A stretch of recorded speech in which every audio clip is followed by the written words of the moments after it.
Another nuclear test in North Korea? Their people are starving. That's unfortunate. If North Korea was democratic, that would not happen. Do you think democracy is what North Korea needs?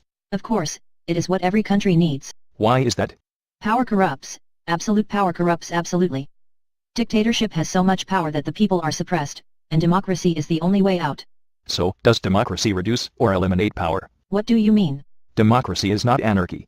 It never reduces power, it simply transfers the power to all common people.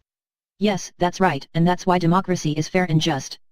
But power always corrupts. Comparative power also corrupts comparatively, right?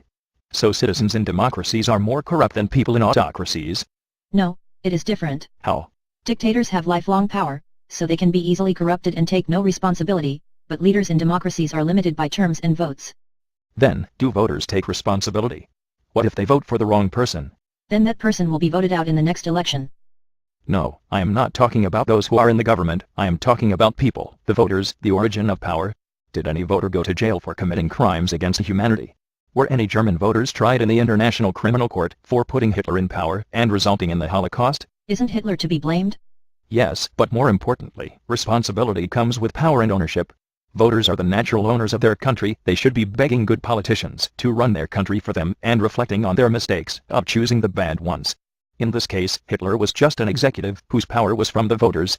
So again, did voters take the responsibility? They had already paid for their wrong decision by the devastation of their country. But there were voters who didn't vote for Hitler, why were they also punished? How about the Jews, the British, the French, the Americans? How about all the lives that were lost during World War II? That was indeed a disaster. What is really unfortunate is that, until now, those who put Hitler in power had never been legally, or even morally, punished for what they did. The wrongful act is not mentioned because people always blame military officers and politicians. Theoretically, you do have a point, but as the famous quote goes, democracy is the worst form of government, except for all others. Democracy is not perfect, its success depends on the virtue of the people, including their responsibility, but as you said, it empowers the people. Despite the possibility of misuse of power, people can finally make free decisions for themselves. I would rather make a bad decision and suffer than having my life dictated by others. Seeing the people as a whole, you are right. However, when you dive deeper into the case of every individual in every democracy, you will find out that democracy neither empowers them nor free them from the control of others. What do you mean? We all got to vote. Yes, politicians always say every vote matters, but does it? In our system, a vote only matters when it changes the outcome of one election. Your vote will not matter however close the difference is long, as the number of votes of two candidates is not exactly the same. But it is possible to win an election by a margin of one vote.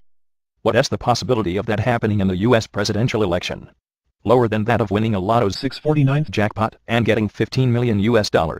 If you believe your vote will matter, you are much more irrational than people who believe they can become a millionaire with $5. So, the fact is, every citizen is still powerless even with the vote, and even if they don't consent to a policy, they have to follow it. This also relates to the irresponsibility I talked about. Since I can't change anything, why should I care about my vote? It doesn't make a difference whether I select candidates by researching and analyzing information, or by rolling a die. No, you should look at the voters altogether. It's impossible for the government to meet the need of everyone, and the fairest way to make political decisions is by the majority rule. Is it though? In a trial, the verdict will be dismissed if the jury is irrational, ignorant, unscientific, uninformed, or cognitively incapable of the case. What is the remedy for voting?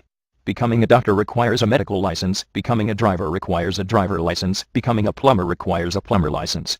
Because they are required to have the expertise for the benefits of the community.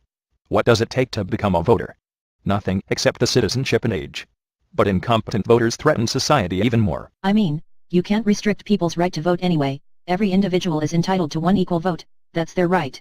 Can a 10-year-old kid be allowed to be the president and formulate national economic policies? No. Why? Because he is unable to do this job. Exactly, he is incompetent.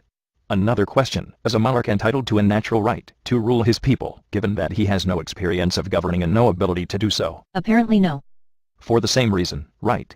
Then, can a voter who would fail economics or political science 101 be allowed to determine national and international policies? Can a voter who votes in bad faith be allowed to impose his will on innocent people by exercising the government as absolute force? I still think they should be able to vote. I suppose that you support the restriction on minimum voting age, do you? Yes, I do. By ruling teenagers out, you are actually saying that they are intellectually incapable of voting, which essentially makes them second-class citizens. Back to the question of bad voters. They are not dictators, they can't do whatever they want. They are also restricted by other voters, as you just said, his vote barely matters. That doesn't make it any better. Incompetent voters arbitrarily determine each other's future. They are both the perpetrators and the victims. Being irresponsible for and insensitive to voting, and then suffering from that, these are the twin shadows in democracy. And that's why democracy produces bad policies again and again. We both know there are bad voters who make bad decisions, but they are all acceptable. Then is it acceptable that your life is being controlled by a bunch of political hooligans, who are poorly informed and easily misled, who vote for candidates based on identity and sides instead of issues and social good? Is it just and fair when a system depends on people like them to dictate everyone's life? You are making it too dark. You can't only talk about bad voters and bad policies, maybe there is something more implicit than those things. For example, democracy gives people inherent esteem and value, it symbolically makes everyone equally respectful. When you vote, it's more than just what candidates or policies you prefer, it's a way to demonstrate your human dignity. Those are some pretty words, but do you still think that's true even if democracy produces bad results? As I said, it doesn't have to do with the actual outcome, it's a value. As a 19-year-old Chinese virgin, I feel that my value, as a man, is hugely disregarded by society. To show my intrinsic male value, and free myself from inequality and prejudice, I think I am entitled to a free girlfriend from the government. Wait, what? That sounds like an incel. How about the girl? You should care about her choice. That's what I am talking about. If the demonstration of one's value is based on the suffering of others, how is that justified in the first place? Is it fair if all the people in this country have to suffer from this voter's stupid decision only because he wants to show his value? If you are trying to look smart, why don't you just do some Sudoku at home instead of polluting the poll? I am offended, and you know there are so many disadvantaged groups of people in our society who will also be offended. To them, voting is very crucial to their dignity, and when we, a democratic society, give them the rights to vote, they can also improve their situations as well. This is what dictatorships can't do. Are you sure about that?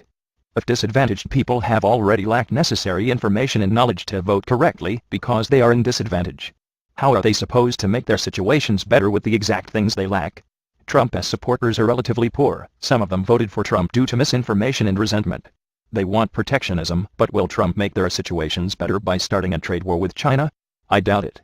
These voters know what they want, but they don't know what they need. Their voting behavior is like lifting a rock only to drop it on their collective foot. And now how are you going to convince me and the disadvantaged people that democracy empowers and respects them when their situations are actually getting worse and worse? Yeah, okay, now I am sure that you are just defending those evil dictators. I still insist democracy is the best. Very democratic.